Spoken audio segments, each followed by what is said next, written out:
Coming up on All About Android, I'm joined by Florence Ion, Ron Richards, and our guest Matteo Doni. We talk a little bit about changes that are happening in the Pixel department, or changes that have happened, what it might mean for Pixel phones going forward. OnePlus 8 Pro has an X-ray camera. Not really, but kind of. Matteo, of course, brings his hardware shack to the show. And we have an in-depth look at our experience using YouTube Music over the course of the last week. A whole lot more coming at you next on All About Android. All About Android is brought to you from LastPass Studios. You're focused on security, but are your employees? LastPass can ensure that they are by making access and authentication seamless, whether they're working in the office or remote. Visit lastpass.com/twit to learn more. Podcasts you love. From people you trust. This is Twit. This episode of All About Android is brought to you by ZipRecruiter. During this time of change, ZipRecruiter's focus has not changed. They're still doing what they've always done, helping people find work and helping businesses find the right people for their open roles. Go to ZipRecruiter.com/work together. And by LegalZoom, take an important step for your family today. Go to LegalZoom.com and get started on the last will, living trust, and more. Or find out how you can speak to an attorney for advice on the right estate plan. And by LastPass. Prepare for the unexpected in your business with LastPass. Trusted by over 17 million users and 61,000 businesses worldwide. Visit LastPass.com/twit to find out how they can help you.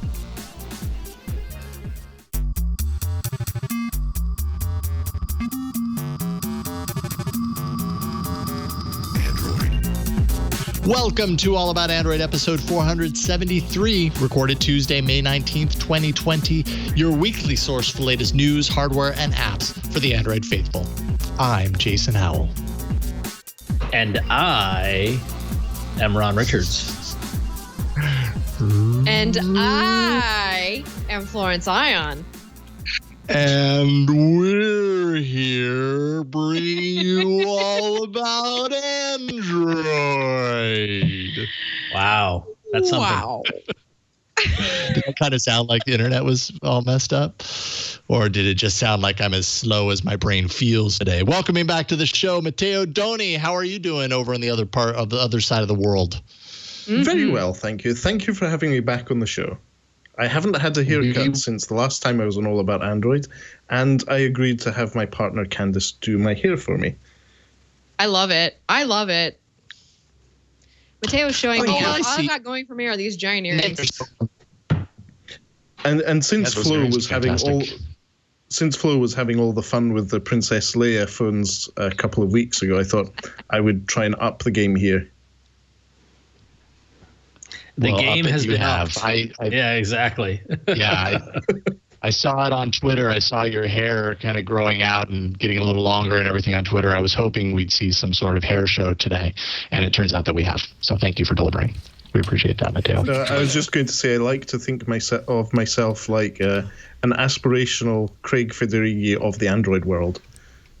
Oh, boy. Oh, boy. I've never seen Craig rock a hairdo like that, but you know. Yeah, it's true. I like to see him try. Yeah.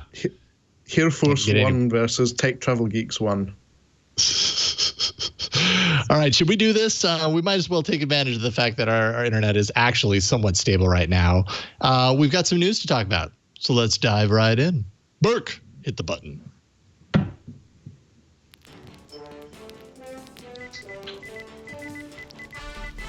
My scriptwriter dissed me for baby shower, so here's Android news. Hey, that works. I like the B plot of this doing All About Android from home is the stress that poor Burke is under and trying to. It really is. I mean, he's. But you're doing great, Burke. You're doing great. Yeah, we appreciate you, Burke. All right, Flo, you got the top one. You know who's not doing great? Google's hardware division. There have been a lot of shakeups, and if you have been following along with the news as of last week, then you might have heard about some tea that's been spilled over at Mountain View HQ. So, as we learned from this very revelatory article published in The Information, which is a subscription-only publication, we are actually going to kind of give you the quick little TLDR points since, not everybody can go immediately and read it. So first, one of the big reveals was that Mark Lavoie, the person who was basically in charge of that wonderful Pixel algorithm that made photos look so nice, he left back in March. So actually, since we've been in quarantine probably, maybe right before he left, who knows? So that, along with the departure of Pixel's Mario Quiroz last August, which was kind of quietly, snuck under the rug. This wasn't really something that we knew about. I mean, we just found out about this last week, really. Sundar Pichai was actually on the latest Vergecast to talk about this particular report. He said that hardware is hard, and that Google is planning to continue playing the long game by integrating the hardware division with Nest, absorbing HTC's mobile division, and a couple of other little bits there, just kind of unify those teams versus having them be in kind of their own spaces. He also talked about 2 to 3 years for deeper investments to bear fruit. I'm assuming that was, relating to the Pixel lineup, but we are coming on the fourth build for this one. This also could possibly tie into the rumors that Google is creating its own chipset, and there's a lot of folks out there wondering if that news is something that's going to kind of herald us into this new age of Pixel devices. What do you guys think? Or do you think this was all just kind of a drama kind of thing? Tempest in a teapot? Yes. Yeah, I mean, I guess the question is, are we worried about what the direction of Pixel phones when you've got the person who's behind arguably the critical key feature of the phones from day one, along with another person who's critical to the division as a whole, stepping out? Does that signal any warning? Any warnings? Any warning signals around that? I'm not sure how much effect this change would have on it. How much of their DNA is already placed on the Pixel brand? But I mean, it's also really important to note that the Pixel devices as a whole haven't really lit the world on fire. They certainly haven't done what Google intended for them to do. I think they probably intended for these devices to go toe to toe with devices like the iPhone and Samsung's devices, and they're just not. I mean, but they love only them, lit our fires. Hang on, I'll object to that though. Based on what though? I don't get the sense that Google ever expected this to go toe to toe with the iPhone in any capacity. I think that's almost a foolish endeavor. I think what I always took away from the Pixel and the Pixel's placement was to create the kind of best in Google class device to show off everything to do with Android, to really set the bar for Samsung and HTC and OnePlus and all the other OEMs that are using the operating system. I think to try to put out a device that would go toe to toe with the iPhone would you can after all this time period, right? So what you have to do is you have to lead by example. So in that regard, I think the Pixel has been a success. I think I personally never expected Pixel sales. I think it would be not ignorant. It would be naive to think that all of a sudden the whole world, everyone's going to be using a Pixel when you have so many millions of people who are in the Samsung ecosystem and so many millions of people in Motorola or whatever it might be. So I don't know. I don't know what their goals are with the program. Who knows? I think if you create a piece of hardware correctly, it doesn't have the DNA of just one person. It could be said that the iPhone was Steve Jobs' last big pet project and his DNA was all over it. But here we are, 15 years later, and that piece of hardware keeps rolling on. It's true. So it's the future of the device will be defined by if they can outlive people who come and go, and and it becomes its own kind of entity that other people, it becomes the sum total parts of everything everybody puts into it. Pixel devices, they were the consumer-friendly version of the Nexus. That's kind of all that. Yeah. Well, that's the only way they exist right now to us. How is the Nexus not consumer friendly though? Like that's I mean, like it's funny because it's like that. You're right. Well, I mean, flashier, prettier, maybe a little more, you know. But to be fair, that was phone design at the time too. Yeah. Well, I can think of one big way that the Nexus devices weren't as consumer friendly as the Pixel devices. They weren't available in carrier stores, which at least in the U.S. is true. Required. Yeah, I keep forgetting about that. Mm-hmm.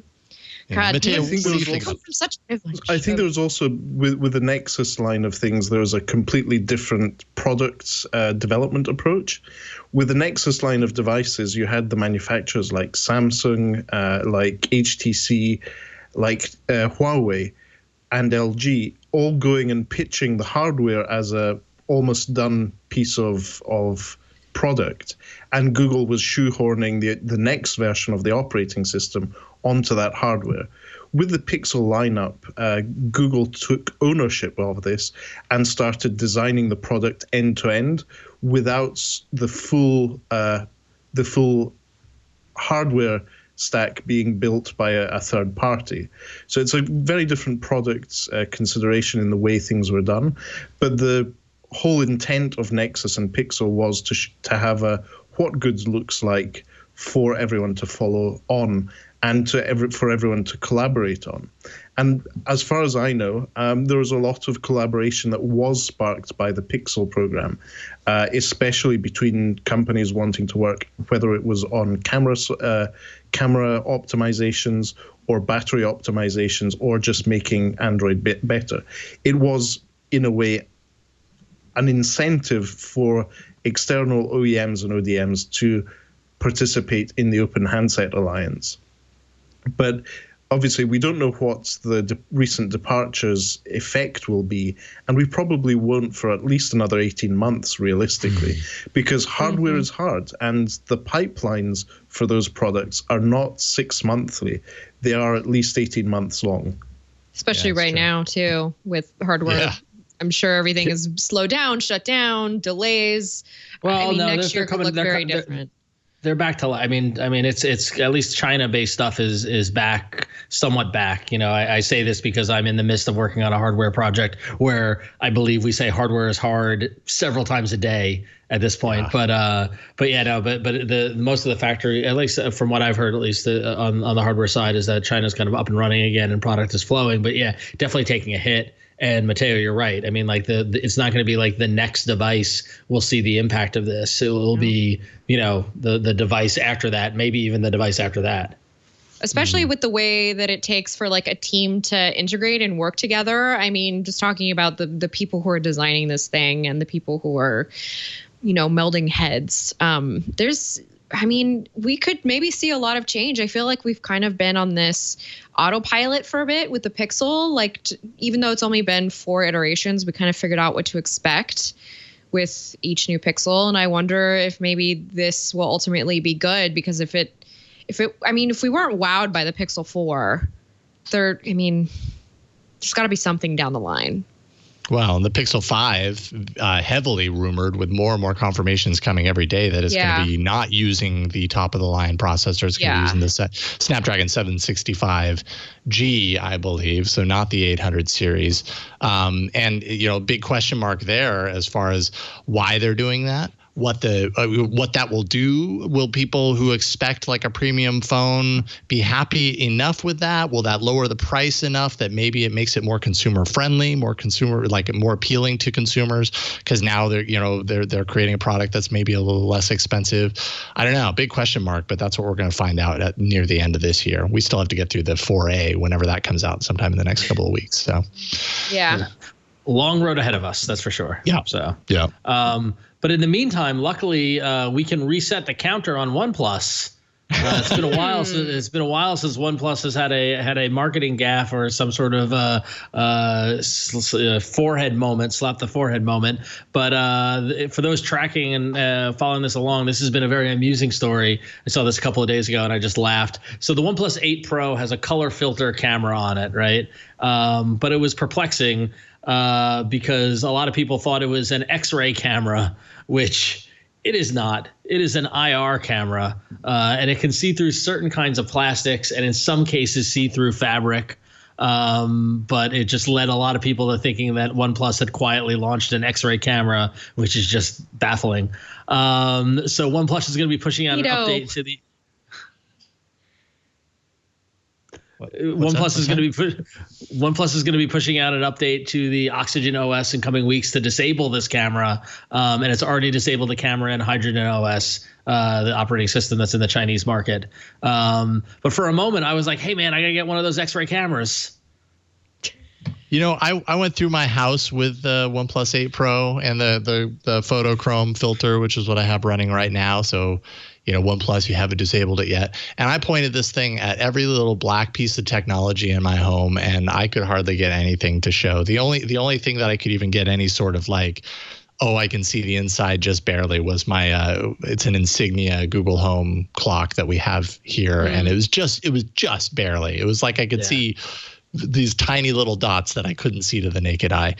So yeah, it works, but it's very specific as far as what kind of devices. Apparently, it works really well on an Apple TV. You know, the plastic housing of an Apple TV. I wonder. What a bizarre! Why put an infrared camera filter, but infrared camera software in there at all? I'm just trying to think what use case that solves. Well, and that boggled my mind when I reviewed the OnePlus 8 Pro to begin with. It's like they literally, you know, all this camera hardware that you see on the phone, one of these things, which is, you know, when you add it up, like each of those components adds cost to the device. One of those is an infrared camera that's meant to be a photo filter. It just doesn't make sense. Like I don't understand their rationale. If it takes really interesting looking photos, this one like filter, like we've done filters for years. We've done filters that didn't require extra hardware.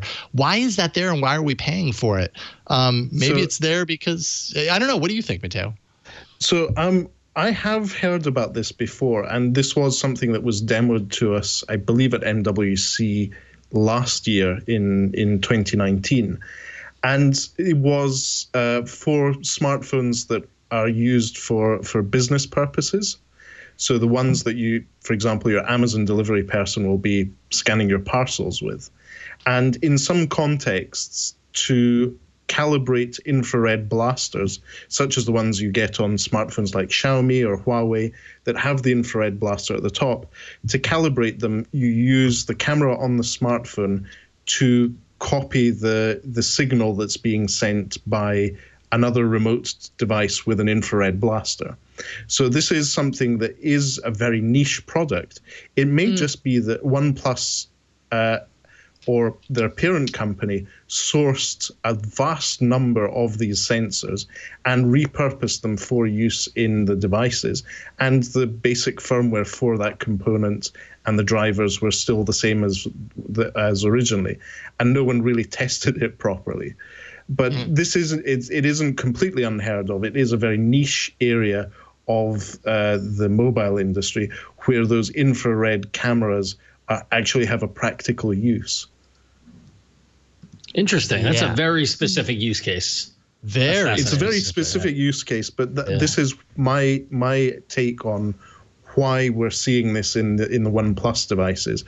They didn't really bother going in depth into this. They said, oh, look, we can get this filter effect, throw it into the camera settings without actually testing it properly. Well, and that's what I think is really confusing to me. I feel like, anyone who's creating a smartphone, especially the big names that are creating smartphones, there has to be a lot of thought about every single component that goes in there, because it either drives up the cost or it adds like perceived value for the consumer. This particular feature, like OnePlus did almost no like promotion or teasing about like why it was there. It was just like, and it's got a color filter camera. Okay, but still people were scratching their heads. Well, why does it have that? We already do color filters. There was no real messaging, or it feels like any real thought as far, and if there was thought, it certainly hasn't been communicated why that hardware even exists. And now OnePlus has to go in and deactivate the hardware. So you're still paying for the cost of the hardware that you can't use. It's just weird. It's a strange move, I feel like. That's a journey you just took us on of insanity. like that. That's just crazy. But it's OnePlus. I don't know why I should be surprised. Right. Then again, at the scale OnePlus is at the moment, that they probably got a really good deal on those components. I was just gonna say. True. Take the free stickers, guys. Just take the free stickers. It's fine. You always want them. It's nice. We're paying you to put this color filter on your phone. That's how good a deal it was. We're giving you money back. Let's see here. Oh boy, this got some chatter over the weekend. Google had suspended the podcast app Podcast Addict. You've undoubtedly heard about this app. It's been around forever. It's a podcatcher that you can find in the Play Store. Use it? What's that? Doesn't Aunt Pruitt use it? Oh, I can't remember. In fact, anyway, I shouldn't bring him up without. I think maybe he mentioned that on the show. You're right. Yeah. I'll check with him. Hopefully we didn't get that wrong, Ant. But so basically, Google had suspended the app for policy violations related to some new COVID-19 policies that Google as a whole has been put in. They're trying to kind of fend off, misinformation around COVID-19, that sort of stuff. And apparently the policies that they had created extended into the Podcast Addict app because, well, yeah, you guessed it. There's podcasts about COVID-19 all over the place. In fact, also in Google's own podcast app. But this was one of those situations where, and we've heard this story a million times at this point, where a developer hears from Google. Google says, we've suspended your app. You violated this thing. And the developers are scratching their head. They're like, okay, well, what is the thing within that thing that we violated? And Google doesn't have a whole lot of answer there. They've just said, no, here's the thing. We've listed, it's like they give you the heading, but they don't give you the details. And so then as a developer, you have to dive in there and you have to kind of like parse it yourself and hope you get it right. And if you resubmit too many times, you might be flagged in that, for that reason alone as well. And if you don't do it fast enough, then the app can go away forever. And that's what the developers of the Podcast Addict app were afraid of. Like, if we don't do something in the next 14 days or however long it is, this app goes away. All of our, years worth of ratings and reviews and installs and everything, we have to start over, all because Google called us out for this thing that all podcast apps have COVID-19 podcasts in there, including Google's own. Just felt like a very hypocritical thing, but also really details the kind of the challenge that developers face when they come up against this with Google, because as we know, Google's really hard to talk to about certain things, and this would be one of them. Matteo, you might be the closest of all of us to, realizing a reality in your own world and development where you might come up against this. What's your take on this? It's really, really difficult because on the one side, I really feel bad for the Podcast Addict team because for them, it must have been really devastating to be pulled off the Play Store and not have a good reason for it. That must have been really tough. But on the other side, I understand what Google's doing. They're trying to curate, not so much curate, but police a marketplace that previously was criticized for allowing very harmful apps to be out there. And it's personally, I would prefer to see Google make mistakes in good faith, as they obviously did in this case, because it makes for a safer Google Play store. And on the other side, you didn't see this happen with the Amazon App Store. Podcast Addict, I believe, is still available there, and in the other app stores globally. So, yes, Google Play is the biggest one out there. There were mistakes made. I'm sure things will get fixed at some point. There will be an account manager at Google who will reach out to the dev team and to their marketing team, and I'm sure they'll be able to make things right. But it's a tough situation to be in. Yeah, I mean, Hiroshi Lockheimer has already tweeted out, hey, apologize about this. We're working out the kinks here. carry on with your podcasts, folks. This app should not have been removed. So Google's already kind of, in contact with Podcast Addict to kind of figure this out. Somewhat related, Pushbullet, which is an app that's been on the show many times. They have a Chrome extension that suddenly they got the 14-day, fix this or it's going to be removed from the Chrome Web Store. Again, Google was very vague about the reason exactly why. And I totally get it. Google wants to police its stores, and they have to do what they have to do. But I also am somewhat aware, tangentially aware, but not directly, that Apple may have some sort of, I don't know if it's like a fee that you pay to get direct access to Apple in the case of certain things like this, to basically give developers the ability to look deeper into the why and what around these things. And Google doesn't seem to have that. And I think developers might actually want that. Don't think that Apple gives developers too much more to work with. I've worked in several companies with several different apps at Apple where you submit an app and it gets rejected for one reason. They'll tell you what it is. They will communicate what the problem is or whatever it might be, and then you'll fix that and you'll submit the app again and it gets rejected completely for a different reason. And so the Apple app review process is very much whoever the person that's reviewing it at that time, and a different person looks at it every time you get it. And there's no matter what, neither Apple or Google have figured out this process clearly, because they're with Apple, you're paying to participate in the developer program, which is supposed to give you insights, stuff like that. And a lot of times you're left pulling your hair out as well, because you're Apple will come back saying we don't like the wording of that, which is just baffling and just very frustrating. I completely agree. I've been there as well. App reviews in app stores are always the most worrying part of an app release or an app version release. And it's not just Google and Apple. Samsung with their app store, which is very popular in Asia, even Huawei's App Gallery and Amazon's App Store, they all have these review processes which are not clearly transparent because they don't want some developers to be gaming the system. But what I will say is, if you have a very popular app and you have very successful metrics, which differ from App Store to App Store and maybe from market to market, you will have an account manager from Google or Apple who you can pick up the phone and call. So if you have a big successful app, you'll be looked after. But the number of people who have that realistically is so minimal. You know what I mean? I would honestly, Pushbullet has been around for years and has established that. I would be surprised that they had that level of support. Clearly they don't.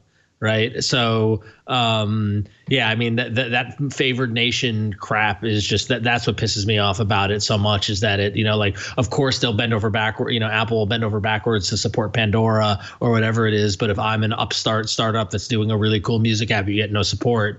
Yes, it's a meritocracy and I get it, but that's just even more disappointing in how the whole thing works.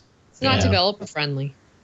Well, yeah, no, it's not developer friendly at all. Yeah, so but so much in this world is not independent. Whatever. Don't get me started on podcast metrics and all that, so all that sort of stuff, because it's it's slowly edged the independent creator out of the whether it's app development or media or whatever it might be. It's this is getting very close to capitalism versus other models and things like that. But it's just very, very frustrating. Why don't we move on and take a break and thank our next sponsor, our first sponsor of the evening. This episode of All About Android is brought to you by ZipRecruiter. And listen, during this time of change and uncertainty in the world around us, we want you to know that ZipRecruiter's focus hasn't changed. They're still doing what they've always done, helping people find work and helping businesses find the right people for their open roles. So if you're looking for a job, ZipRecruiter is working with you to find the right job faster. They are dedicated to helping you get hired, from caretaking to delivering food and goods to building medical facilities, supplying protective equipment, and so much more. In fact, ZipRecruiter's app will send you up-to-date job openings so you can be one of the first to apply. And if you're actively hiring, ZipRecruiter will invite candidates to apply for your most urgent roles, making it faster and easier to reach the people you need. By connecting people who need jobs and companies that need people, ZipRecruiter is working with all of us so we can keep moving forward. Let's work together. So head over to ZipRecruiter.com/worktogether. That's ZipRecruiter.com/worktogether. And if you're looking for a gig or looking to hire people, ZipRecruiter is where you want to go. And we thank ZipRecruiter for their support of this episode. Yes, indeed, we do. Thank you, ZipRecruiter, for sticking with us and for being with the Twit Network and all about Android. Thank you, guys. All right, we've got some hardware to check out in the Hardware Shack. Let's jump in. Burke, you nailed it. Right on. I wouldn't say he nailed it. I would say available. I was hoping for him to press the wrong button in that regard, but yeah. Oh, okay, all right. Depends on who you ask. Then. For us audio listeners, we saw the video bumper of Matteo's Hardware Shack, which featured a four-legged animal eating some flowers, and I was hoping with Victor not being here that Burke would be on the side of angels, but I guess not. No. Thank you for the good check. Side of angels. All right, so Matteo, you've got 3 devices. What you got? Yes. So for this edition of the Speed Shack, I have 3 devices. Let's start off with the Nokia 1.3, which is the most affordable of the 3, and I would say one of the most affordable Android smartphones on the market at the moment. So the Nokia 1.3 is a 60 to 70 pound smartphone, depending on where you purchase it in the UK. So it's just under $100 from Nokia, which are now is the brand of HMD Global. It's an Android Go edition smartphone based and running Android Go, the cut down version of Android made for entry level devices, and it's based on Android 10, so the latest version of Android. And what's really, really interesting about this is that it's also the first time we see the Camera Go app. So Google had been working on this for years, apparently, and it is an optimized version of the camera app that we see on the Pixel devices, which has been optimized for much lower cost hardware and hardware that is included in these low cost devices. And it's really impressive. Usually under $100 smartphones don't have decent cameras, and the camera experience is very, very laggy and not very nice. I'm surprised by how good this is, and also by how good the Nokia 1.3 is overall. When you have a $100 smartphone, you don't have great expectations. But what I was really surprised by here is not just the camera and how relatively snappy the device is. You get a lovely screen. So this is an HD screen, or a 720 by 1520 screen. It is really good for watching video. You can see good quality YouTube streams on the device. Overall, it's amazing how far Android Go devices have come in just a couple of years. So I'm still doing the full review of the device at the moment, but the Tech Travel Geeks have released a series of videos on the Tech Travel Geeks YouTube channel where we go through the Camera Go app. We have sample videos taking HD video with the device, as well as going through some other features of Android Go, such as dark mode, one of the most popular things that people have been requesting. So we go through all that. But overall, if you're looking to spend as little as possible on an Android smartphone and get as much as possible, the Nokia 1.3 is a great option. It has expandable storage. It comes with 16 gigabytes built in. It's 1 gigabyte of RAM, but with the Android Go, the cut-down apps, it's a great experience for the price compared to what we've seen in that market segment previously. And battery life is amazing. It's running on a Snapdragon 2 series chipset, which is a sort of repurposed Snapdragon 4 series from a couple of years ago. But overall, the battery life is really, really good. Low power chipset, but decent experience overall. So I think that's everything for the Nokia 1.3. We will be doing our full review in about a month's time when I've really put it through its paces. Moving on to the next device, Burke, I've got the Huawei P40 in the docket. So the Huawei P40 is not the flagship from Huawei, which is the Huawei P40 Pro, or the upcoming Huawei P40 Pro Plus, which is going to be released in June. It's the premium smartphone, which is part of the series that was launched as the Huawei P40 series. So if you think about it in Apple terms, this is the same as the standard iPhone 11. It's not the iPhone 11 Pro. It's just the standard one. And what I like about the Huawei P40 is that it's a really, really compact device. It has a 6.1-inch screen, but it really feels nice to hold. It's not a big device. Much the same way as Ron was saying that his wife is looking for a device that's the right size. This is a pretty much bezel-less screen with a cutout for a selfie camera. In the hand, this feels like a 4.7-inch iPhone SE. It is slightly bigger, but overall the experience is great. And it's not a curved screen. I hadn't realized how much I don't like curved screens in day-to-day use. There's a lot less mistakes you can make, typing, phantom touches, and so forth. And overall, the hardware is pretty amazing. Whether that's the battery, which is only a 3,800 milliamp hour battery, but with the new Kirin chipset and the MUI optimizations, overall, it's a really, really good smartphone. What I haven't said is, obviously, we are lacking Google Play services, and that involves also the Google Play Store. I went through a bit of a different setup than other reviewers. A lot of people were trying to use phone clone or sideload Google services. I embraced the fact that this is a Google-less phone and installed everything I could from the Huawei App Store, which for most people is what they actually want, the Facebook apps, the Amazon apps, and so forth. And then I also sideloaded or installed the Amazon App Store, which you can do so quite easily from the Amazon website, and got all the rest of the apps and services I needed on there.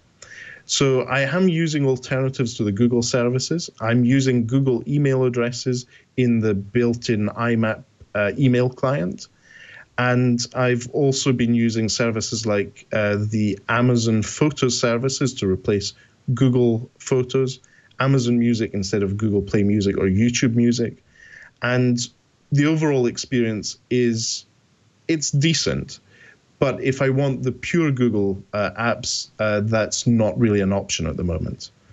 When it comes to the camera on the Huawei P40 is very, very good. It's probably the easiest point-and-shoot camera I've used. And I say that whilst having used it side-by-side with an iPhone 11. The camera on the Huawei P40 is truly a really easy-to-use camera. It has a wide-angle lens. It does really good bokeh. Overall, fantastic camera. Sharing to apps like Facebook and Instagram isn't a problem. So things work. Just you have to bear in mind there's no Google Play services. It's not the Google experience many of the really strong, passionate Android fans like. So it will take a bit of a learning curve. On the other hand, if you're someone who's heavily invested in the Facebook ecosystem, so WhatsApp, Instagram, Facebook, that will do the job. So overall, the Huawei P40 is a great device. I haven't finished the review yet. I'm putting it through its paces. And I'll also be doing side-by-side comparison with the iPhone 11 as far as cameras are concerned. So it's just a shame that this is not available as widely as Huawei devices used to be. Its only downside, in my view, is that it doesn't have a full waterproof rating. It's an IP50 rating, and there's no wireless charging, so it's only charging over USB Type-C. What is the price on that one, kind of roughly? So in the UK, including tax, it's $699, so £700, exactly the same price as the very basic iPhone 11 model. The difference is you get expandable storage because it's using the Huawei Nano memory cards, and it has the entry level model has 8 gigabytes of RAM and 128 gigabytes of storage, and the latest Kirin chipset, the Kirin 990. Oh, it's also a 5G device, but I haven't been able to test that because where I live and where I'm staying at home, we don't have 5G coverage at the moment. But from a 4G coverage standpoint, really good, really fast. It works on my 5 gigahertz Wi-Fi, so I'm happy with that. Nice. And obviously, we'll have more content on the Tech Travel Geeks website and the Tech Travel Geeks YouTube channel once we've finished that review. Hopefully, after a bit of travel to put it through some handing off between cell phone towers and maybe doing some roaming as well, just to see how it handles that. And I think last for the speed shack of the day is another Chinese phone. Ron? Can I hear you rolling your eyes? Yeah, that's not okay still. But it is very shiny. It is a very shiny phone, but I don't think you can say that. Okay, then. We'll agree to disagree on that. But the Xiaomi Redmi Note 9S is a much more affordable device. It's around about £200 sterling, so under $250 US. And unlike the Huawei P40, this is a big phone. So it's an almost 6.7-inch smartphone with 4 cameras on the back. This features the latest Qualcomm Snapdragon 720G chipset. So it's an 8-nanometer chipset, which is very power efficient. And it has a 5,000 milliamp hour battery. I have not been able to run this device flat in 2 and a bit days since I got it. And I'm looking forward to seeing how long it actually lasts in day-to-day use. Now, one of the things that is quite positive about the Redmi is the big screen. So it has a big screen with a hole-punch selfie camera, and it really works well for streaming video. It really works well for video calls. I've really enjoyed using it so far. And it also has a side-mounted fingerprint scanner, which is quite useful, especially when we should all be using face masks if we go out and about. So overall, great device. USB Type-C, it comes with a fast charger in the box, all for under $250 US. Again, no wireless charging, no waterproof rating. It's splash-proof. But one of the most important things is it has a Courage port at the bottom. Ah, the Courage. So it Drink has it the up. 3.5 millimeter audio jack, as well as an infrared blaster at the top. So if you are traveling, if you're going in those hotels with grubby remote controls, you can just use your Xiaomi Redmi Note 9S to control the TV instead, which is a fun feature. And the quad camera setup on the back is a 48 megapixel main sensor with a dedicated macro sensor, with a dedicated depth sensor, and a wide-angle lens. So all the cameras that you will probably need, and the mystery, which is the dedicated macro camera to me. Have any of you really used a macro camera on a smartphone? Yeah, try to find uses really for like it. a macro. I haven't. I'm a big fan of the macro shot. Like sometimes you're walking down the street, you see some flowers or something like that. Like sure, you could take the picture from far away and it looks okay. But having that like creative ability to get really close to it and get it nice and close and in focus and everything with a good macro, like I love the shots that I can get. Sometimes it's super cool, but it's not something you use every single day though with your camera. That's the thing. But neither do you use the color filter on a OnePlus 8 Pro every single day. So sometimes I suppose it's kind of nice to just have the option. But Cool. There you go. Yeah. And so that was my speed shack. But Well what done, I did Matteo. want to say, in terms of overall experience, obviously you get what you pay for. We've seen 3 different phones in 3 different categories here. One thing is for sure, despite the limitations of the low end of the market, the overall experience compared to even just a couple of years ago on an inexpensive phone has got gradually better. The justification for a $1,000 plus smartphone is starting to be a bit questionable at this point. Yeah, it definitely is. And this is the right year for that question to continue to persist. We're going to see a lot more of that throughout the course of this year. Matteo's Speed Hardware Shack. Thank you, Matteo, for all 3 of those devices.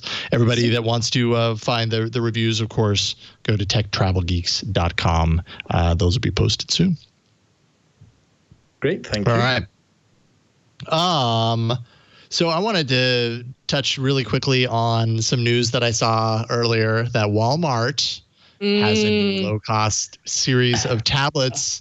You may remember, I think, what was it, a year ago that Walmart had the On tablet that was released, and I got super curious because I can't remember how much it was. It was like $50 or something for like a 10-inch tablet. I was like, okay, how good is this really for $50? And I went, got one. Yep.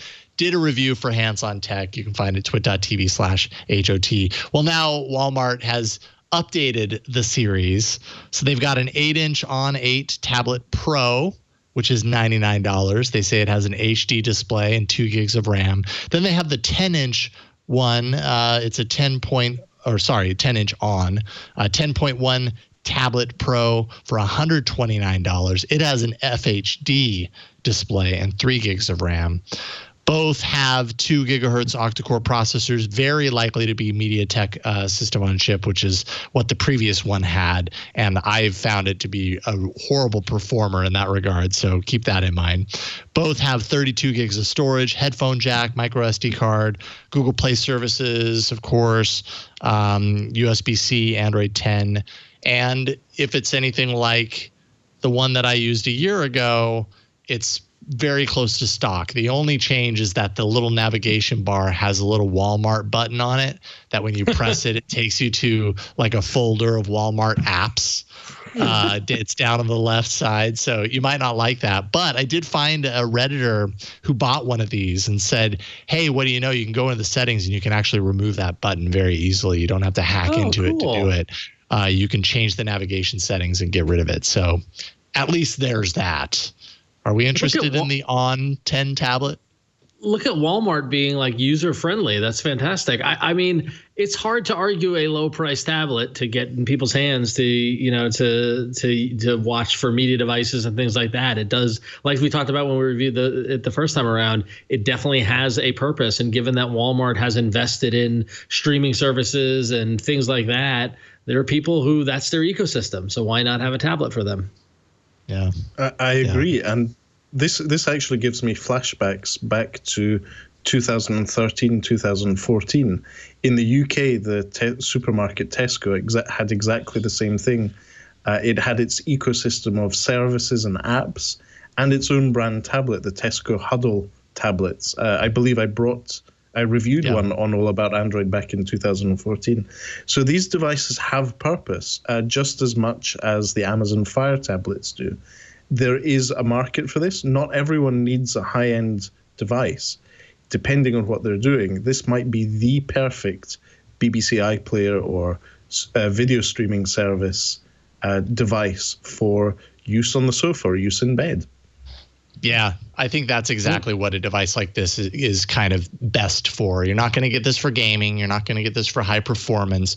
Even the one that I reviewed a year ago, you might not even get that for media consumption unless you were giving it to like your kid who has a lot less discriminating eyeballs, because it just didn't look very good. At least on these, they have a high def display, so you have to imagine it's going to look okay. So you could throw a Netflix on here or watch your YouTube and have a larger screen to have it on.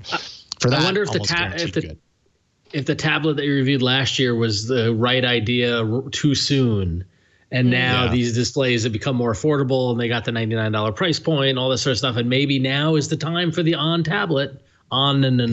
Tablet.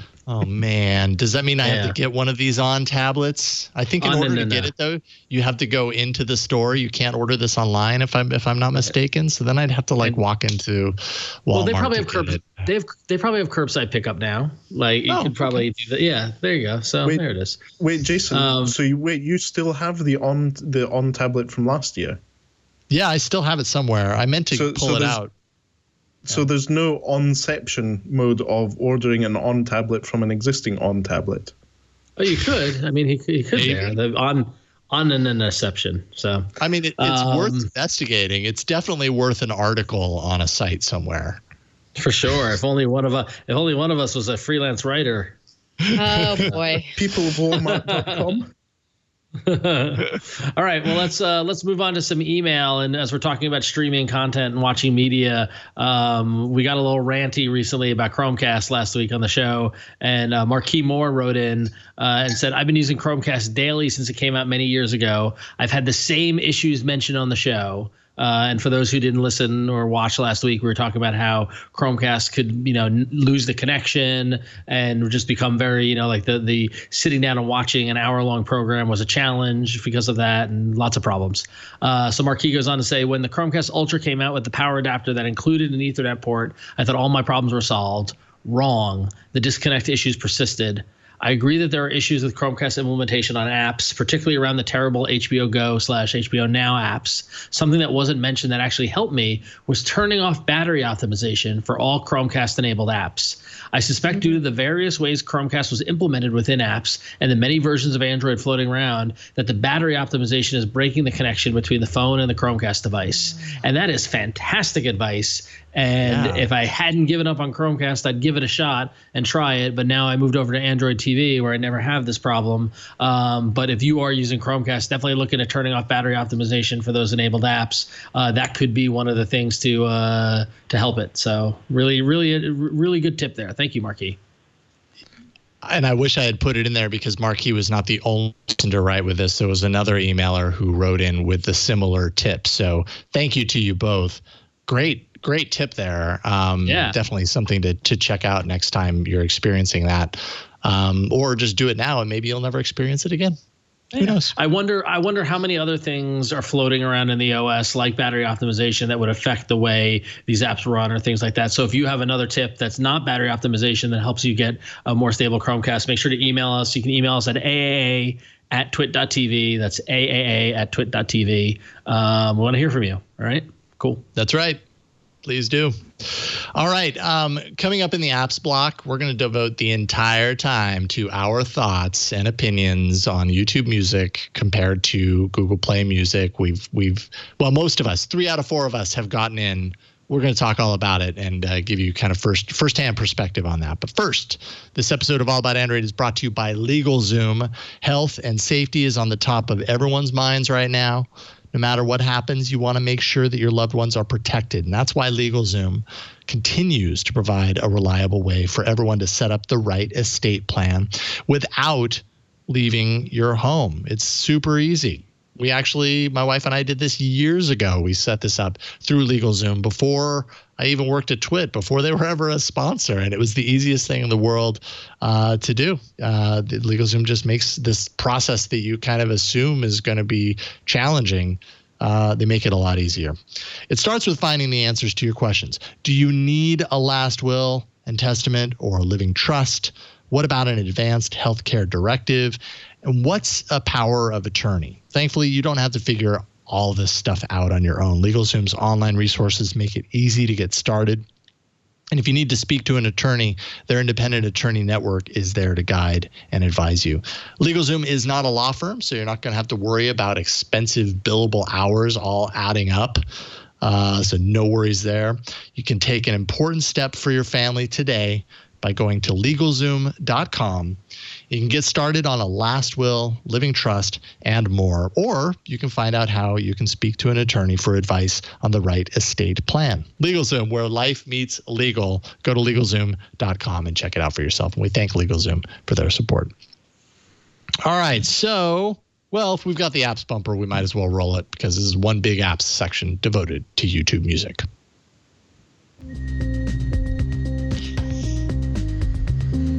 All right, this is going to be something. I hope everybody's buckled in. Because, wow. Dun, dun, dun. So we got, most of us got our in, right? Yeah, so at least the day after, so last week, the day after we did the show, when we honestly had a great time talking with now I'm blanking on his name.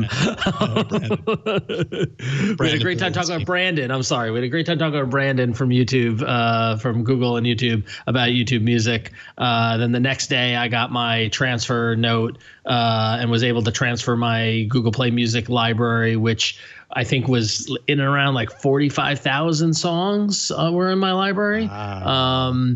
It went by the transfer. They said it might take a few hours. I didn't time it, but when I went back to check on it, it was done, and I was like, oh, that's great. And sure enough, when I opened up the app in the library section, I saw it populated with all my stuff, which is awesome. And then I dove into the app, and that happened.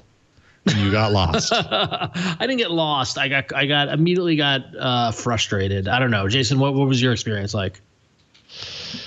Yeah, I mean, I've been spending time with it, just trying through like osmosis to understand, just to understand the logic behind some of the choices. Some of the stuff really doesn't make any sense to me, and yeah, I really want it to work. Because, okay, great. So when you say feature parity, and by the way, I don't believe that, but air quotes feature parity between Google Play Music and YouTube Music, I'm like, okay, well then there's nothing stopping me other than just trying it because now everything's over there. My full library is there. I gotta say the full integration of search that kind of in Google Play Music, you had the online library that Google maintained, and then you had your own library and how it was all intermixed into one kind of cohesive experience. If I do a search for this band, it pulls me results from both places. If I'm looking at a band and all the albums, it shows me all the albums, not just the ones that I've got, in my uploaded library, and not just the ones, it combines everything. So it removes this layer of like confusion of where am I going to find this? Where am I going to find that? And you do not get that in YouTube Music. And from a usability standpoint, that goes a really long way for me to just kind of not enjoying the experience. I think it's almost like they ghettoized my music. That's what it feels like, because if you're in the app, there are 3 navigation tabs along the bottom, right? There's and actually, Burke, if you want to share my screen, I can illustrate what I'm talking about here. I'll be happy to do that. I'm streaming now. The link is in the arena. If you go to my app there, right? I could in the red block in the arena. So just start talking. We'll get there. In the app itself, on the bottom of the navigation, you get home, explore, and library, right? So those are 3, and here we are. This is my YouTube Music. This is the main thing. And I've got a couple of interesting examples here. But here along the bottom, you see you got home, explore, and library, right? So on the home, you're getting a whole bunch of recommendations that, the moment I transferred my library, these came over and were relevant. Like Quicksand's one of my favorite bands, Fugazi, one of my favorite bands. So getting stuff that is similar to it. What I immediately noticed was that, similar to Quicksand is Fugazi, 6.22 thousand subscribers. I was like, what does that mean? And so I tapped through on the band and realized, like, oh, you have to subscribe to it the same way you subscribe to a YouTube channel, which was just somewhat baffling to me, just from a concept standpoint. But whatever, I'll go with it, right? But then when you continue to scroll through, it's like, all right, well, band of Quicksand, Fugazi, Helmet, Bad Brains, 1,000 Homo DJs. I've never even heard of that, right?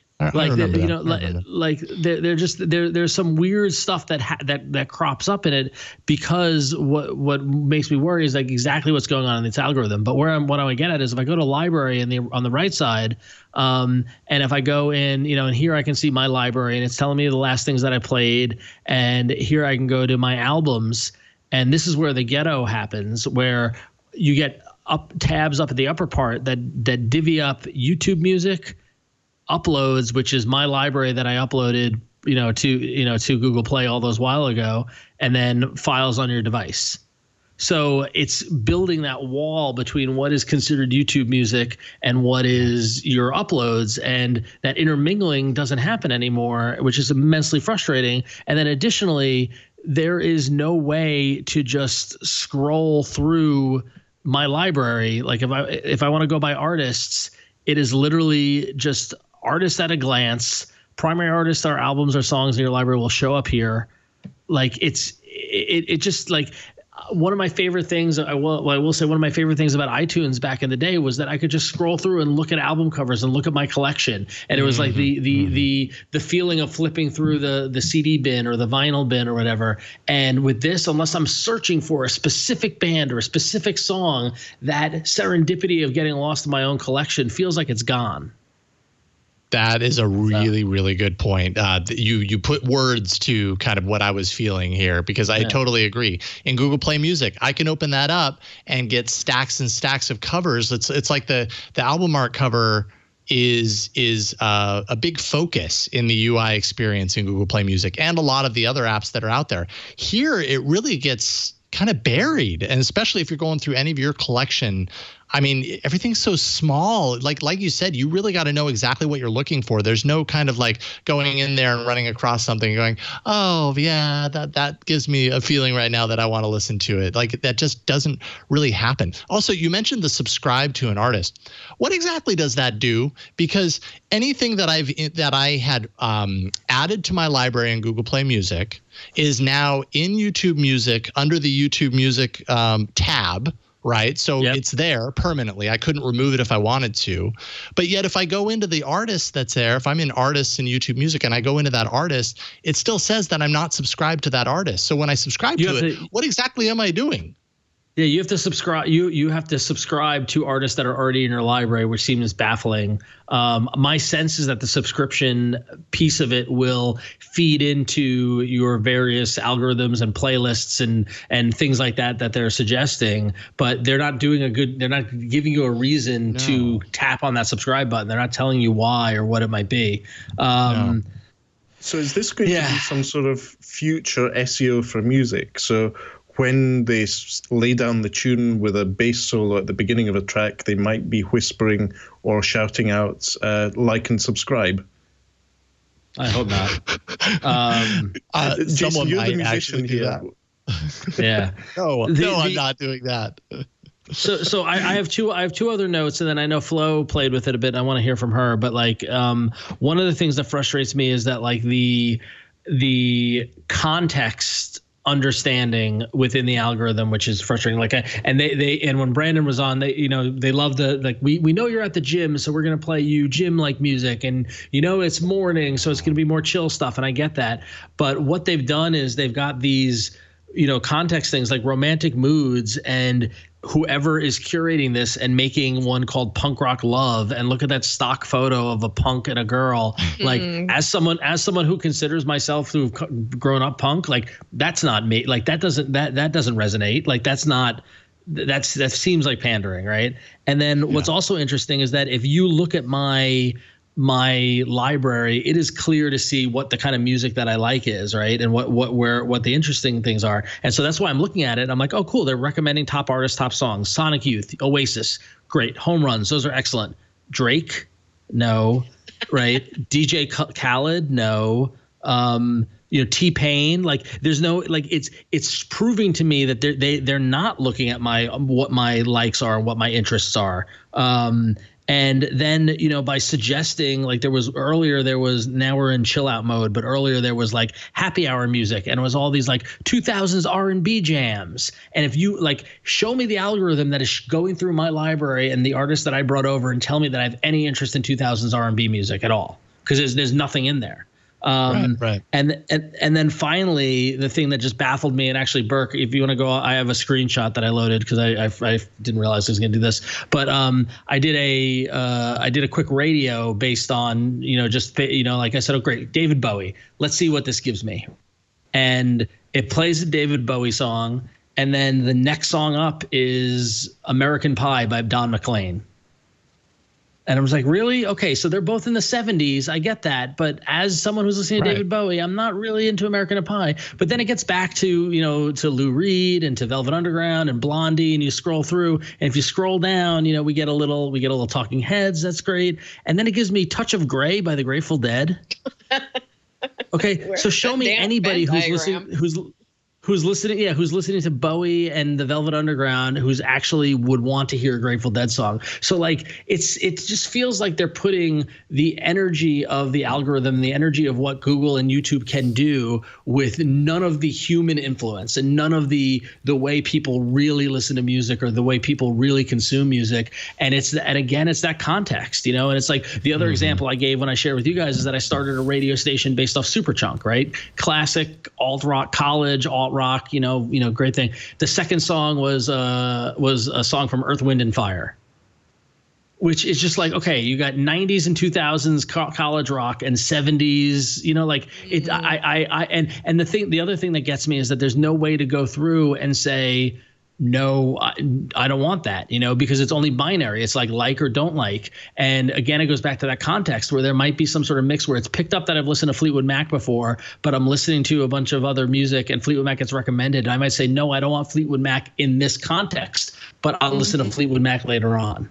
And as far as I can tell, that nuance is in there. So they're biting off a lot with this. And I think it's hard to do it right in the actual, it's easy to whiteboard the concept, but then in the execution, it falls apart, at least in my opinion. Indeed. Flo, what are your thoughts? So I have thoughts of this as a longtime Spotify user. Funny enough, the Google Play library that I transferred over to YouTube Music is the last bit of music that I had in 2011. So the library that I uploaded was that library from 9 years ago, which was a very different flow, very different time of my life. And also the trends of music that I was listening to was very different. I'm really into synthwave and chill hop these days. And back then I was listening to a lot more indie pop and that sort of thing. So it was hard for me to get on the pulse of whether or not the algorithm was, knowing what I wanted. But I did kind of get a look into how this algorithm tries to work. So I also brought a little gallery. Today, class, I brought a gallery for show and tell, and kind of to walk you through what my transfer experience was. So I did this all through the browser. And Burke, whenever you have a chance, there's a link in the doc to a Google Photos album, and we can just go through that you start as a slideshow and go through that. So the first three photos kind of show what the transfer process is like. And basically, you go to the URL, you click on a button that says transfer music, and then it starts the process of bringing over your Google Play Music library to YouTube Music. Okay, fine. That works. Okay. And then you go to the next bit and you wait. You wait for a little bit. You wait for a lot, depending on how big your library is. My library, much smaller than Ron's on Google Play Music. I was in the 10K sort of environment. Not 10K, excuse me, actually probably less than that environment. So a little under that. And again, this is all music from 2011. So it was all stuff I used to listen to. So I didn't even know that the transfer process was finished until I checked my email to see that there was confirmation from Google that from YouTube Music that my library had transferred over. And so I get in there. And then, Burke, there's a photo of that recommendation engine. So I kind of went in there and I noticed, first of all, wow, this really looks like Spotify, down to the backgrounds that they use on these playlists. I'm just saying it looks very similar. Now, maybe Spotify, their design is slightly different, but it's still the same concept of like there's an artist in the background. There's like bright color that's supposed to kind of give you an idea of what the genre is. So pop music, very bright, very like inviting. Country music, like kind of has a red brown tinge to it, that kind of thing. So I was like, wow, okay, this is very, very much on par with what Spotify tries to do. And then below it, it was suggesting to me, I listened to some, I'm sorry, Burke, that I'm jumping back and forth here. But below it, they had offered me some stress relief playlists, which is around, I think I took the screenshot around 2:00 or something like that.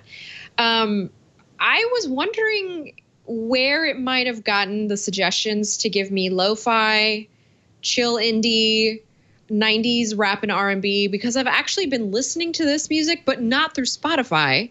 I've been listening through, because I'm so kind of disenchanted with these algorithms that exist on Spotify and on Google Play Music, I pay for digitally imported. And they have a bunch of apps that you unlock with it, with the membership. And I use that for radio. And I find it to always kind of live up to my expectations. And so I wondered where it might have gotten the idea that I wanted that particular music. Then I thought about the fact that this is tied to YouTube. And I have been down some rabbit holes for chill hop, for lo-fi, to try and find some chill stuff to listen to.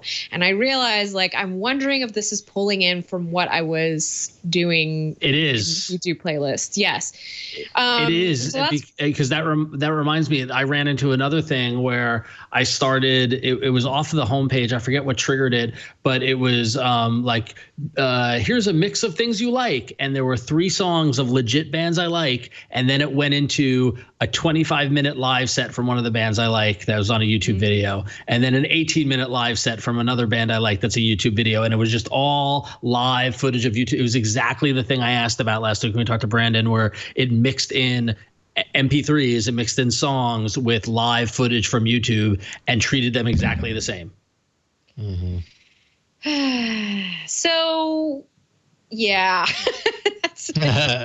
I do want to end off just to kind of, I did take a little screen recording, which Burke was on kind of a second ago. Burke, it's that last little video. It's about 2 minutes, so you can run it as just B-roll.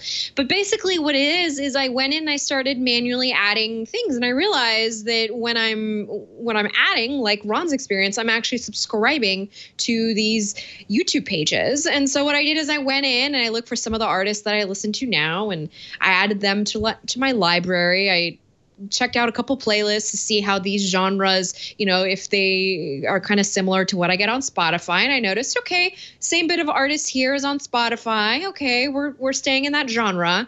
Then I pressed play. And instead of just playing the song, I hear the fans in my laptop ramp up, and it's playing the video, the actual video from the band that exists on their YouTube page. And then when I go in to the app, again, I'm doing all this through the browser. I did not use the Android app to test this. I did this through Google Chrome. I'm looking through what is effectively video playlists from these artists, and I still have the video playing in a little window the same way it would on YouTube. And that just immediately made me want to just get away from the screen, go back to Spotify. It was just what's funny? Funny is that I just based on you saying that, Flo, I'm like, let me go over to YouTube and look at my YouTube home screen with the same account, because I haven't looked at it since I interacted with music. And I know these recommendations from YouTube really well, because with the kids, we're put up YouTube stuff just to entertain and all this sort of stuff. And now I'm seeing in my recommendations, I'm seeing music videos from the artists that I subscribe to in YouTube Music, and they have a little music note next to them now. And so I am seeing results in YouTube based off my behavior in YouTube Music showing up on the YouTube side. See, that's the thing. There's just so much. I understand what the idea was here, but there's so much integration with YouTube that I'm just immediately feeling a lot of trepidation about it. I mean, I love to go to YouTube and watch music videos. Like, I'm still into that. I want to see the full creativity. But those are different things. It's a different experience. Exactly. It's like having podcasts in your music player. It's great for the convenience factor when you want to create a playlist of sorts, but I don't want to have to immediately go from one experience to another if I'm not in the mood for it, and I don't want it in there. And maybe that's a purist's take. Maybe that makes me old school, or maybe it's just the fact that these are different mediums, and it's going to take a lot to kind of get me to feel like that is the experience that I want compared to what I've had all this time with Spotify and other online radio. So yeah, that's how I'm feeling. I'm not feeling very good about it. I'll be honest. Yeah. Like I'm feeling super nervous about it. And I'm going to give it more time because I kind of feel like a part of me has to, right? So I'm going to give it more time, but there's still a whole lot of features that are missing. Android Auto support is not there. There's a whole list of things that's like a head scratcher. I will say that I immediately jumped from YouTube Music and I loaded up Plex Amp. And I started a radio based on Superchunk, and I didn't get any Earth, Wind, and Fire. And that is a win, Matteo. When this opens up to other parts of this planet Earth, are you going to jump on? I'm sure you'll probably check it out, but what do you think based on what you've seen? Yes, I'll probably jump on to YouTube Music. In a way, I've already been flip-flopping between Google Play Music with my music, my playlists and so forth, and YouTube Music, which has different selections of music, which I quite enjoy. So musically, I'm a bit of an outsider. I really only listen to music in a narrow window of time between 1996 and 2002. So as far as I'm concerned, all good music is pop from that period of time, and that's it. But I have discovered new music through Google Play Music occasionally. Stuff like Yellow Gold Music and a few other indie bands that I had never heard of, but I found them on Google Play Music. Quiet plug there to Jason. But one of the things that I do enjoy YouTube Music for is a lot of live experiences or live recordings. So things like the Ukulele Orchestra of Great Britain, one of my favorite musical entertainments, is pretty much only available on YouTube. And through YouTube Music, I can use it on my G Home services, and I can ask it to play that, and it will play that music. So I've been flip-flopping between the two. I hope that by the time I'm invited to, a lot of these issues that we've just described have been solved. What I'm going to be interested to see is how successful it is, and if there will be behavioral changes driven by, as we've said, subscriptions, likes, and other things to surface new music. Part of the whole thing about music is discovering new content, and that is going to be a behavioral change not only on the provider of the service, but the people who create the content. So this is definitely one for conversation on This Week in Google going forward. But it will be interesting to follow this through time and see how that happens.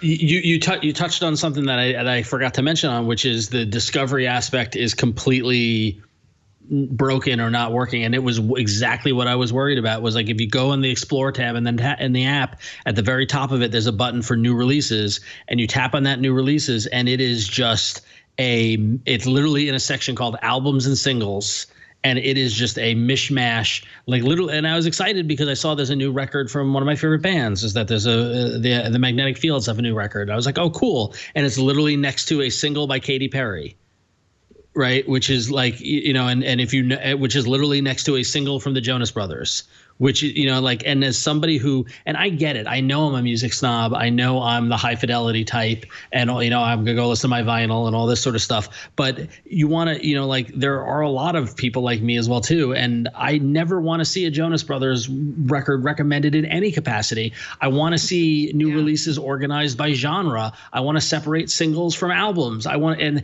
it's just like, they're like, people are going to want new releases, dump them all there because we don't think that's important. So we're going to deprioritize it. it. And it just and like that's the experience that I want. That's how I want to discover new music. Be like, oh, what came out? Like what hardcore records came out this week? Oh, awesome. Like, and then go from there. I don't want to have to. I don't have to, sift through a bunch of, stuff that isn't catered to me when you're the company that caters content to me, and do it very well in other capacities. So it's very frustrating. Sorry. All right, I'll stop ranting. Yeah, no, the risk here is that we have a sort of music service fragmentation that musicians and music creators will need to choose one platform over another.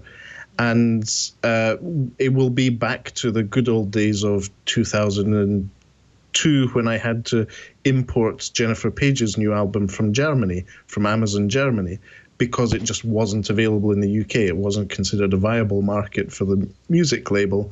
Therefore, we had to jump through hoops. It may be that people will be doing the same with new music going forward. Yeah. All right, I'm screen sharing again, Burke. If you want to show the I can show you what I was talking about with the new release kind of experience, just so we have a little context for our video viewers. So there, I'm here in the app. I hit the Explorer button at the bottom, and up top you see new releases, but you also see new albums and singles. And here, there's the Katy Perry single. Jonas Brothers, right? It's not even show. There's the Magnetic Fields. There's the band that I was talking about. And then you go to see all, and it goes to the section where it's just all dumped in a way that is not, there's no way to navigate by genre. There's no way to filter by album or by single. It just, and also this ends, you can scroll all the way to the bottom of this or the other day. Oh, well, okay. It's got a little more results, but the other day it ended after like 20 records. And I was like, really, that's it? It just seems like they just completely disregarded the need for this. No. Yeah, it really feels just as a whole de-emphasizes albums, the idea of an album. I mean, that's been a big discussion in music, over the past many years is, the importance of a single and individual tracks now that we're listening to things in digital form. iPods kind of started this. Well, maybe albums are being de-emphasized and it's all about individual tracks. I get an album, I don't listen start to finish. Maybe that's their thinking here, but it misses the mark for me as far as what I want out of a music app. It makes the whole process just frustrating and very unsatisfying. And I want, when I'm in the mode for music, like I want a satisfying user experience. I want to know how to navigate it and that it's tailoring what I'm looking for. And I don't get that with YouTube Music. I'm going to continue trying to play with it, but right now I'm not getting it. And if I continue feeling this way, I'm totally jumping ship. And that's a bummer. Because I actually really like Google Play Music. Here we are again, inbox. Dang it. Google. Jeez. Here we are again, reader. Yes, reader. My goodness. Why? Okay. Google Wave. Just kidding. Google Wave. Yeah. Oh, yeah. Let's take a break. Thank the sponsor, and then we'll get into the arena and talk about some apps we do like. This episode of All About Android is brought to you by LastPass.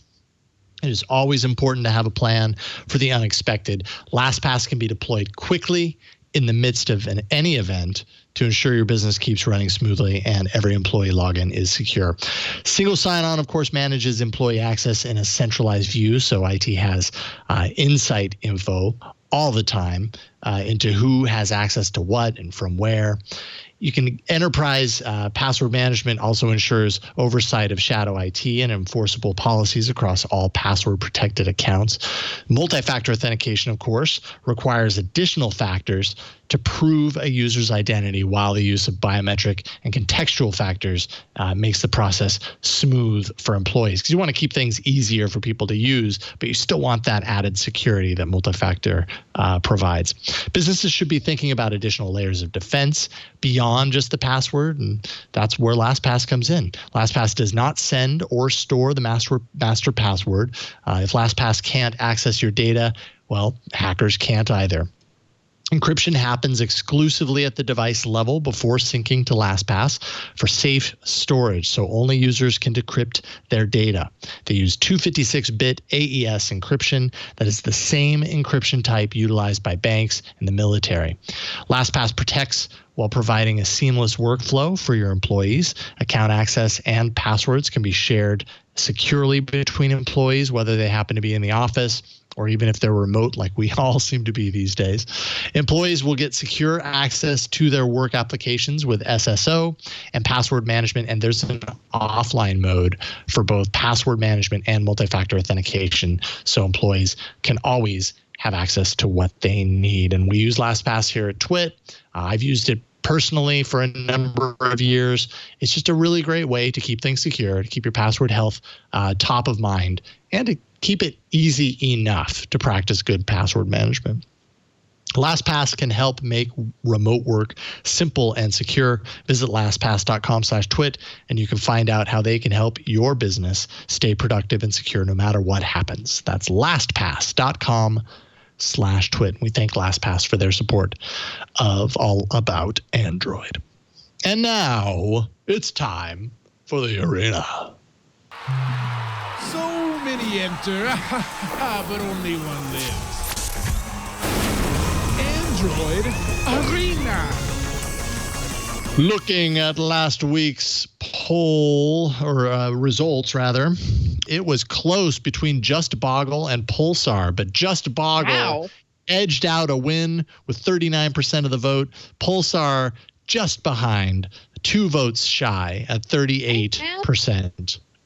Yeah. So that's second place. Third place, Dolby On at 12%, and fourth place, Quick Cursor at 9%. That's fair. So some interesting results based on that. Through 19 weeks in the arena, Jason and Flo are currently tied for first with 48 points. And with me coming in last, I am now tied in that last week's poll. I'm now tied with the guests for second place or last place, depending on how you want to count, with 41 points. So really fascinating. 2 ties at the same time amongst 4 people. It's fascinating. Good stuff. So that means I go first. So I'm going to restart screen sharing. So this week I've got a pretty easy app that is great. It's going to change your life, and it's nicely designed as well. It is called Rotation Manager, Screen Orientation Manager. And in the past we've looked at these kind of rotation manager apps, but this is the latest entry to it. I was really impressed by it. So what it allows you to do is it allows you to apply app-specific rules to screen rotation, which is great because I love to keep my phone in auto rotate mode, and I curse every time I open Slack and it pops into landscape mode, not portrait. And I go, now with this, I can set Slack to always be portrait and not landscape. And no matter what mode my phone currently is in, which is fantastic. So real simple here. I don't know, Burke, if you've got my screen up there, I can show everyone who's watching on the video. Once you do all of the permissions, you give it accessibility rules and stuff like that. When you open it up, what you get is you see the up top, you see the apps that you currently have settings for. I currently have settings for Slack, and then you can have you see a rundown of all of your apps in alphabetical order. And now let's say I want to change the CBS app, CBS All Access, where I watch The Good Fight and Picard.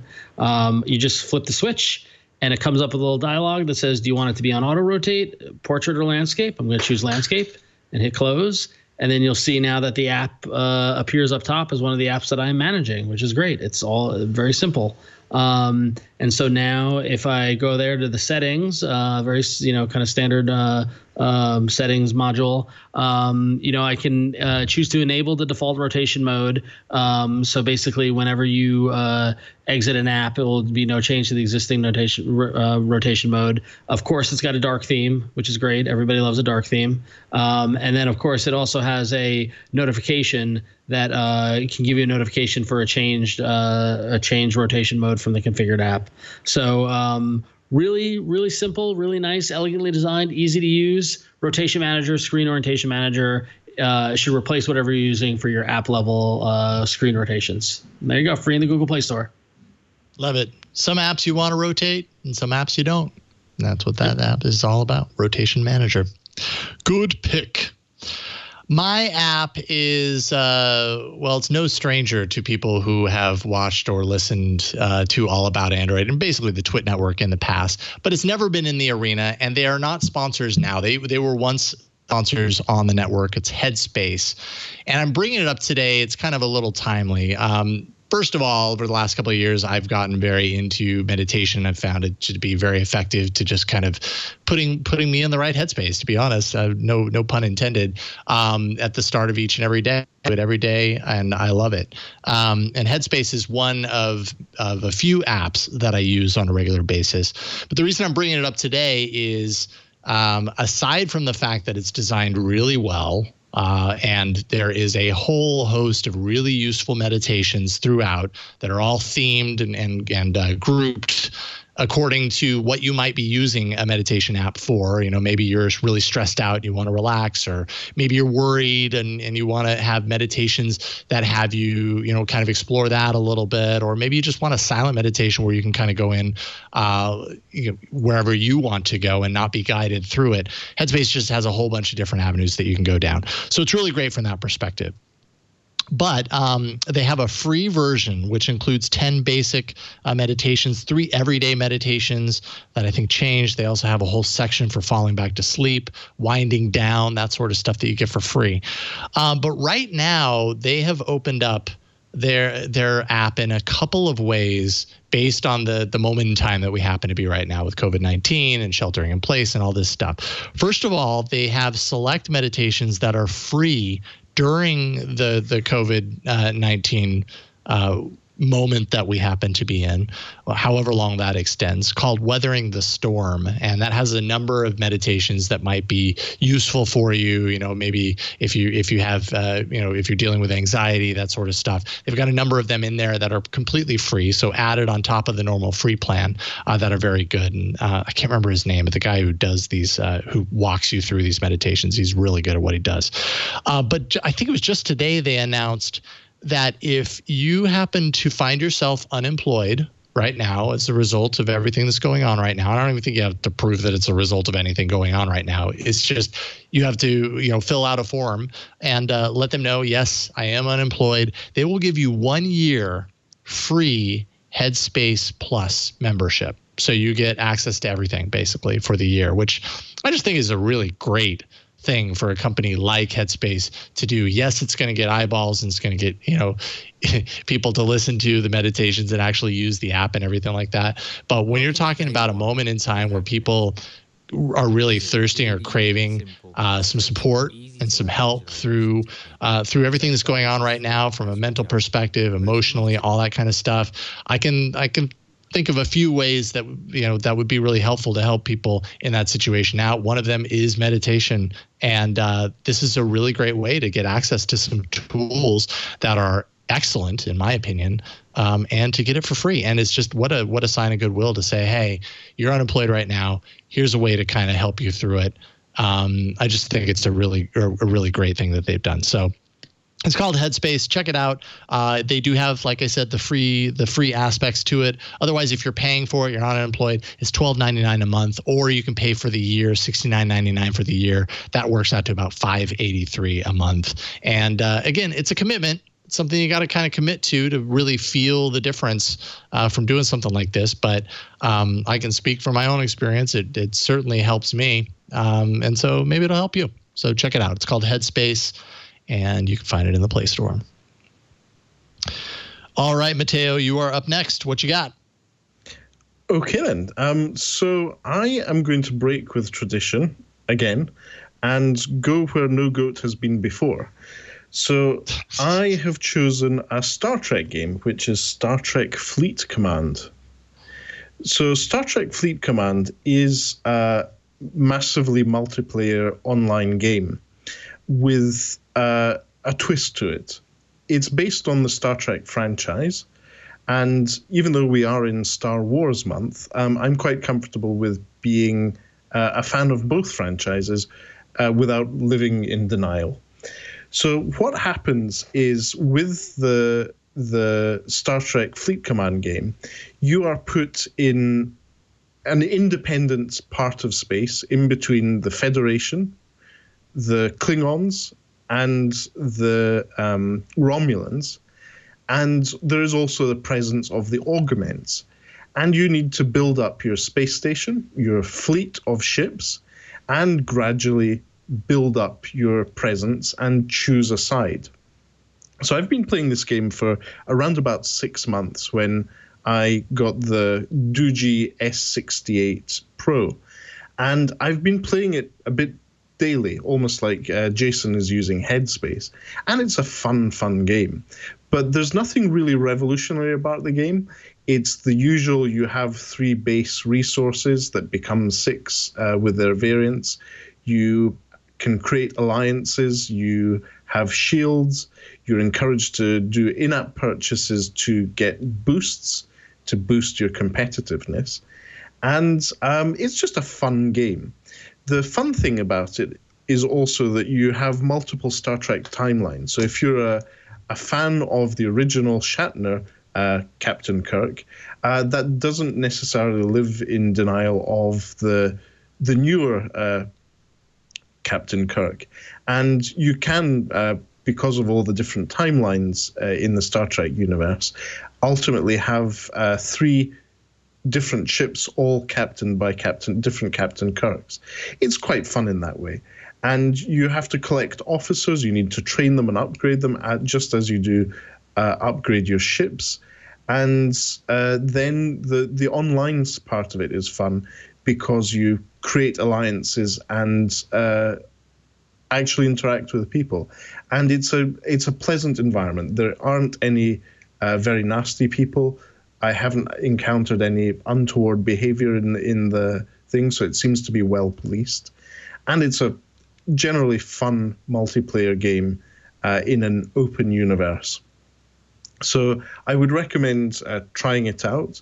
You don't have to make any in-app purchases, but there are some available if you really want that competitive boost. And yeah, that's where No Goat has been before. Star Trek Fleet Command. I'm not convinced that there isn't a goat hidden away somewhere inside that app. Why else would you bring it to the arena? I'm serious. Well, if you look at the Enterprise upside down and turn your head, it kind of looks like a goat. Oh. Well, okay. There it is. Yep, there it is. There you go. Yep. See? Do you see it? Do you see it? Kind of. I don't know. Yep. I feel like I'm watching that scene from Superman where the people are trapped in the screen. Oh no! So that's the Phantom Zone. Yet another franchise. There we go. Okay, good. Matteo, we have you right where we want you. All right. All right, Burke's going a little wild right now. I love it. Well done, Burke. Excellent. Star Trek Fleet Command. Flo, you are rounding us out. What you got? I am. And actually, if you'll just give me a quick second, because I did not move fast enough, but I'm going to start my screen share. And while I'm starting that, I'm going to tell you about the app that I brought today. Now, some of you may be at home and you're still working and you miss having a coworker to bounce grammar and writing off of. Well, the good news is that you don't need a coworker to do that. You can just do that with an app, thanks to the magic of artificial intelligence. So, an app that I brought today is kind of a competitor to Grammarly, which used to be a sponsor of the Twit Network. But this app is called Pro Writing. And I came across it just kind of randomly. And it works very similarly to Grammarly in that you feed it your text and you hit a button and then the engine just does its magic. But the app does a couple of extra things too. And it's a particularly good choice for folks who might need a little help translating maybe their native language into the various types of English dialect. This app can help you with that. So, Pro Writing, Grammar, Style, and Spell Checker is exactly what I described it as. So I'm going to show you a quick little demo here on my screen now that I'm showing it off. So they give you a demo text to start out with, which is awesome. And so what I'm going to do is I'm going to hit this button and check the grammar. And so the engine's going to do its magic. And now I'm already paying for the Pro version. And the Pro version, I will tell you the price when we get to the end. Because one of the reasons I picked this out is because it's a bit more affordable than Grammarly's monthly offerings. So this one gives you a 7-day free trial. So that's what I'm using right now. So back to the app. It's very intuitive to use. You just tap on what it is that you would like to address. And below, it will give you the different suggestions that it offers for your grammar or your vocabulary. So with this demo text, I can go per line and change. I'm just going to do this for demo's sake and change effectively how it's suggesting for you to change the copy. You just tap, and it'll do all that for you. And the nice thing is you don't have to write in this if you don't want to. You can just copy and paste your own text as you see fit. This also has a synonym. It also has a synonym engine. And so the way it works is you you check synonyms the way you would in grammar, and then you can go through the suggested words per word. So for the word sample, I've got different, whatever, sample, however you want. And it's the same way as when you're doing the grammar check. Now, another couple of features that I mentioned before include translation ability. So earlier today, I translated a typical Romanian saying. And the cool thing about this is that actually, I did something wrong, and I apologize for that. So the cool thing about this is you can go to your settings, you go to corrector settings, and you can choose between your different language preferences. And so when you choose a language, let's say New Zealand English, you can go back into the translator and it will translate it the way in that particular English dialect that you chose. And so this is very helpful for folks who might be English as second language speakers to just kind of learn how to spell things, maybe get a little grammar help. And then what you would do is, so you would type it up in here, blah, blah, blah, et cetera, translate it into English. And then you would take this English translation and you would copy it and you would toss it into, you would switch to the corrector and it would toss it in there for you. Now I accidentally highlighted the wrong thing when I did that. And so the idea is as it tosses it into that engine, then you can go and do the grammar check. And then when you're done, go ahead and copy everything and then paste it into the app that you'd like to go through. So as I mentioned, you have to pay to get like the true features of this app, the features that you want, which is the advanced grammar checks, the style checks, contextual synonyms, vocabulary enhancement. You want all of that stuff when you're writing. And so to unlock all of that, it's $4.99 a month, which if you're looking for something that's a little more affordable, it includes all that basic ability of a grammar checking engine. I think this isn't a bad deal. If you'd like, you can pay for it per year and get all of that, out of the door. But otherwise, if you just need it maybe for one assignment, one project, you could just pay for it per. It uses with the Google Pay payment system. And so it's nice and easy that way. So Pro Writing, Pro Writing is what it's called. You can look it up in the Play Store. Pro Writing Grammar, Style, and Spell Checker. It has ads unless you pay to unlock and get all those neat features. It's just a nice way to have a little grammar help when maybe you're feeling stuck on your end. Nice. Pro Writing, one word. Search for that in the Play Store and you will find it. Search and you shall find. All right, go to twit.to/AAA poll 473 to place your vote for your favorite app this week. Is it Rotation Manager, Headspace, Star Trek Fleet Command, or Pro Writing? Burke will give us the very first vote. He's going to go for Star Trek. He's going to go for Star Trek. Kind of looks like Rotation Manager. Rotation Manager at the very last second. Yeah. Didn't see that one coming. Although I know Burke really well. He loves rotation. He's like a big rotation fan. Burke is an Android user, so when he's got a gripe, he wants something that fixes it. Isn't that right, Burke? That's right. That is it for this episode of All About Android. Thank you, everybody, for watching, listening. And thank you, Matteo Doni, for hopping on tonight. What time is it, by the way, where you're at? I'm afraid to ask. It's just after 3 a.m. here. Oh, my goodness. Holy cow. Okay, well, it's time for you to go to sleep. Yes, it's a pleasure being on All About Android. Thank you for having me back and putting up with my terrible jokes. Anytime. We love having you on, Matteo. What do you want people to know? Obviously, techtravelgeeks.com. Anything else? Yes, techtravelgeeks.com, the main website. We have been working on releasing daily content on our YouTube channel, the Tech Travel Geeks YouTube channel, where we break down the reviews of the new smartphones and devices that we think are going to be useful for travel once things open up again, and focus on more bite-sized content more regularly. So this is what I'm spending all my free time on at the moment, is creating this content and just generally testing out new smartphones and taking cat pictures with them. So if you want to follow me, I'm at Todoleo on Twitter and the same on Instagram. Feel free to reach out. And thanks for having me back on. And thanks for the chat room for the amazing Star Trek goat-related ship names, such as the USS Mutton. I really like that one.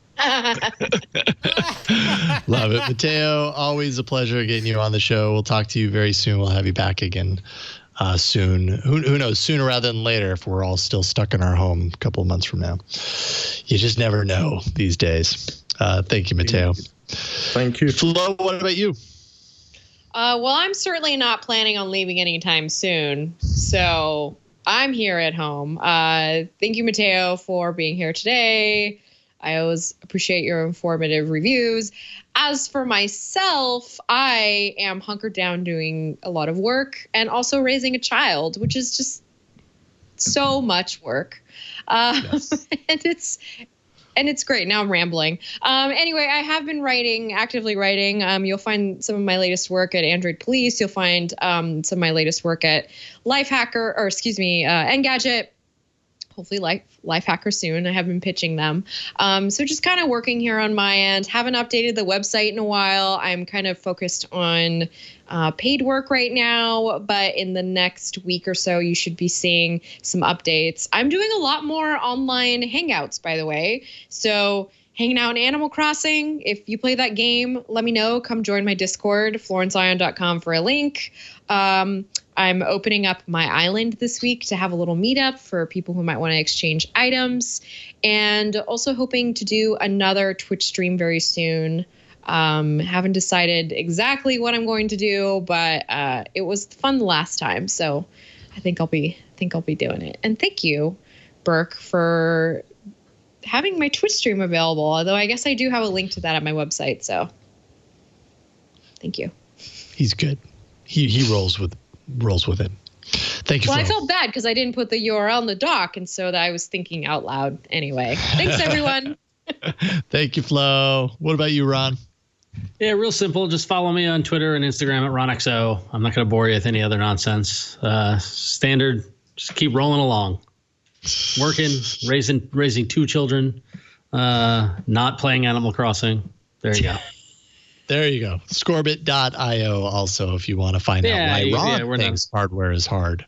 Hardware is hard. We're working at it. We're chipping away. So, right on. Soon, hopefully. Cool. Thank you, Ron. Thank you, Burke, in the studio for pushing buttons and making this show happen. We appreciate that you go into the studio each and every day to do your job, and thank you for helping us out.